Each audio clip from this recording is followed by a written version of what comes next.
और अभी एक जो मुद्दा है, कुछ विपक्षी पार्टियों ने एक मुद्दा बनाया कि 134A जो है वो सरकार ने समाप्त कर दिया, लेकिन जो 134A हमने समाप्त किया वो जनहित में समाप्त किया और जो गरीब अभिभावक हैं उनके हितों को देखते हुए समाप्त किया।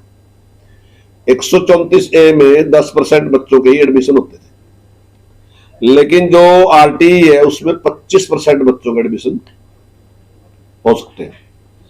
दूसरी बात, जो 134A है उसका सारा खर्चा जो था वो स्टेट गवर्नमेंट के जिम्मे था, लेकिन RTE में जो खर्च है वो 60% खर्चा जो है केंद्र सरकार देगी और 40% खर्चा जो है वो स्टेट गवर्नमेंट देगी। तीसरा, जो RTE है उसमें बच्चे को उसके घर के पास जो स्कूल है, उसके नजदीक जो स्कूल है उसमें एडमिशन मिलेगा, जो कि 134A में इस प्रकार का प्रावधान नहीं था। और उसकी वजह से क्या समस्या आती थी कि 134A में जो एडमिशन होते थे तो कई बार जो स्कूल थे वो ट्रांसपोर्ट जो थे वो उपलब्ध नहीं कराते थे, जिसकी कंप्लेंट भी हमारे पास आती थी।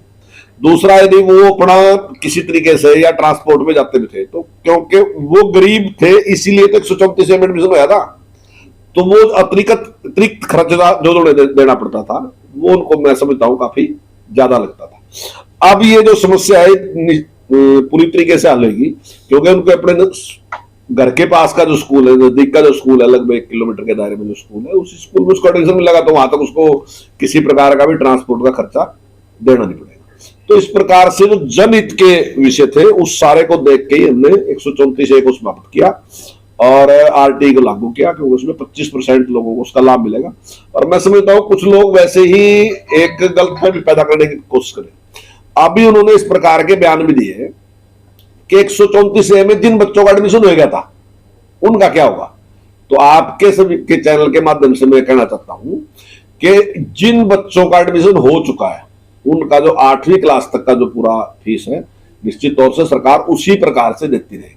RTE में जो एडमिशन होगा वो पहली क्लास का एडमिशन होगा और लगातार पहली क्लास में एडमिशन होता रहेगा, और उससे लाभ ये होगा कि जब पहली क्लास में उसका एडमिशन होगा तो वो पूरी अपनी शिक्षा जो है 8वीं तक की वो उसी स्कूल में प्राप्त कर सकेगा। जो लोग आज सड़कों पे इस प्रकार का धरना और प्रदर्शन कर रहे हैं, मैं ये बात कहना चाहता हूं कि 2007 में वो नियम लेके आए थे, उन्होंने नियम बनाया था 2007 में, और 2007 से लेकर 2014 तक उन्हीं की सरकार थी। मैं दावे के साथ कह रहा कि किसी से भी कहीं से भी जानकारी लेके वो दिखा दे अगर उन्होंने एक एडमिशन भी, एक बच्चे का एडमिशन भी उन्होंने किया हो। नियम जरूर लेके आए लेकिन एडमिशन कोई नहीं किया। अगर एडमिशन सबसे पहले किसी ने किया तो 2015-16 में हमारी सरकार ने एडमिशन किया और हमारी सरकार ने ही काम किया। हालांकि पिछले कोरोना का काल जो रहा उसमें एडमिशन की दिक्कत रही, अब की बार भी कोरोना था, अब की बार भी लेट एडमिशन शुरू हुए, उसकी वजह से एक समस्या आई। हमने 3 बार एडमिशन का टाइम बढ़ाया, बच्चों का देखते 3 बार उसका टाइम हमने बढ़ाया और हमने प्रयास किया कि सारे बच्चों को उसमें होना चाहिए। और पिछले की अपेक्षा अब की बार 8% बच्चों का एडमिशन ज्यादा, यहाँ पिछली बार 39 का था, अब की बार 47 का एडमिशन हुआ। 47% बच्चों का एडमिशन हमने कराने का काम किया। तो मैं समझता हूँ कि पूरी तरीके से ये जो हमने सारी व्यवस्था की जनहित में की और गरीब जो अभिभावक थे उनके पक्ष में काम किया। सर, कांग्रेस आरोप लगा रही है कि प्राइवेट स्कूलों के साथ सौदेबाजी की गई। प्राइवेट स्कूलों को तो और ज्यादा देना पड़ेगा। अभी तक वो 10% पे थे, अब उनको 25% देना पड़ेगा। अब इसमें सौदेबाजी कैसे होगी? सौदेबाजी तो इनकी थी, प्राइवेट स्कूलों के साथ सौदेबाजी इनकी थी। इन्होंने नियम बनाया और नियम बनाने के बाद इन्होंने इसको इंप्लीमेंट नहीं किया। इनकी थी सौदेबाजी, हमारी नहीं। हमने तो उनको मजबूर किया कि एडमिशन करें। और अब की बार भी जिन स्कूलों ने एडमिशन नहीं किए हमने सबको नोटिस किया एक तरफा और हमने कहा क्यों ना आपकी मान्यता रद्द कर दी जाए। उसके बाद वो लोग कोर्ट में गए और कोर्ट ने उसके बाद उसको स्टे किया और कोर्ट ने हमारे से कहा कि इतना सख्त कदम ना उठाया जाए। हमने हालांकि उसके बाद दबाव बढ़ा के रखा और उन्होंने हमारे खिलाफ कंटेम्प्ट डाल रखी, अभी भी कंटेम्प्ट कोर्ट में। पहली क्लास से शुरू होगा, इसका सारी व्यवस्था हमने कर दी है। सारा निजी, अभी जो निजी स्कूल है वो 15 अप्रैल से वो उसकी पूरी जानकारी देंगे कि उनके पास कितनी जगह है। उनके ऊपर ये निश्चित है कि 25% वो अवग्रस्त लगा लो या कमजोर लोग हैं, उनके लिए आदेश है कि वो 25% लोगों को शिक्षा देने का काम करेंगे।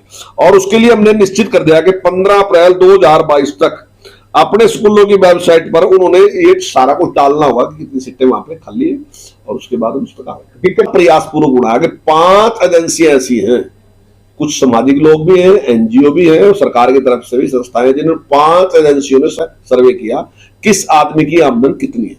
और उनमें से 3 एजेंसियों ने जिसने मान लिया कि इन लोगों की आमदन जो है 1,80,000 से कम है, तो हमने उसको मान लिया कि वीकर सेक्शन है। और जो भी व्यक्ति 1,80,000 से कम जिसकी आमदन है, तो उसको सारे बेनिफिट हम करेंगे साहब। हम 134 में सारा खर्चा स्टेट का है और आरटी में 60% सेंटर देने लग रहा हमें। तो जब हमें सेंटर से 60% पैसा मिलने लग रहा, तो क्यों खड़े रहेंगे हम आरटी में? आरटी में जितना पैसा खर्च कर रहे हैं उतना ही पैसा खर्च करके हम 25% बच्चों को दे सकते हैं। जो आरटी में पैसा खर्च करके हम 10% को दे रहे हैं, वही हम 25% को बढ़ा सकते हैं, तो उसका लाभ है। मंत्री जी, सरकारी स्कूलों में पहली से लेकर 8वीं तक टोटल एजुकेशन फ्री है, किताबें भी हम देते हैं, बच्चों के ट्रांसपोर्टेशन भी हम देते हैं। क्या जो हम 25% बच्चों को फ्री पढ़ाएंगे उनको भी ये सुविधाएं मिलेंगी? नहीं, वो तो फीस हम देंगे ना उसकी, उसको फीस नहीं देनी। हम जिस भी प्राइवेट स्कूल में उसको दाखिल करेंगे उसकी फीस की जिम्मेदारी तो हमारी है। किताबों की बात कर रहे हैं। नहीं, सब कुछ हम उसको फ्री देंगे, सारी सुविधाएं हमारी तरफ से होंगी उसके लिए। सर ऐसा ही निजी स्कूल जो एजुकेशन केवल बयान है। देखिए, हमने उस पर कार्रवाई कर दी। अब कोरोना के बाद में जैसे अभी कुछ अभिभावक हमें मिले, उन्होंने कहा कि कुछ स्कूलों ने फीस बहुत ज्यादा बढ़ा दी, तो हमने एक नियम बना दिया और नियम है कि 5% से ज्यादा कोई भी स्कूल एक बार फीस नहीं, एक साल में फीस नहीं बढ़ा सकता। हमने नियम बना दिया। वो तो केवल बयान दे रहे, किया नहीं कुछ भी उन्होंने। दूसरा, हमारे पास अभिभावक आए कि जो प्राइवेट स्कूल है वो हर बार ड्रेस चेंज कर दे बच्चे की और हमारे ऊपर अनावश्यक दबाव पड़ जा। हमने उसके लिए नियम बना दिया कि 5 साल तक आप किसी की भी ड्रेस का कलर जो है वो चेंज नहीं कर सकते। आप वही ड्रेस रहेगी, वही कलर रहेगा जो आपने बनाया। तीसरा विषय है पुस्तकों का, उस पर भी हम विचार कर रहे हैं। तो कुछ हमने प्राइवेट स्कूल के जो वो भी थे, यूनियन थी, हमने उनको बुलाया था कि इस तरीके से आपके यहाँ इस प्रकार से होता है और उसमें उनका शोषण होता है अभिभावकों का। तो उन्हें भी कुछ अपनी बातें रखी थी, लेकिन हम उसमें भी सारे के सारे विचार कर रहे हैं और निश्चित तौर से जल्दी उसका भी हम नियम लेके आएंगे कि जो सिलेबस की पुस्तकें वो एक जैसी होंगी सबकी और वो कहीं से भी खरीदी जा सकेंगी। तो उस पर विचार करें, जल्दी वो लेके आएंगे। हमने उनको भी बुलाया था और उनसे पूछा था कि आप बताओ क्यों ऐसा होता है, तो उन्होंने अपनी बात रखी थी, लेकिन हम जल्दी उस पर नहीं जाएंगे।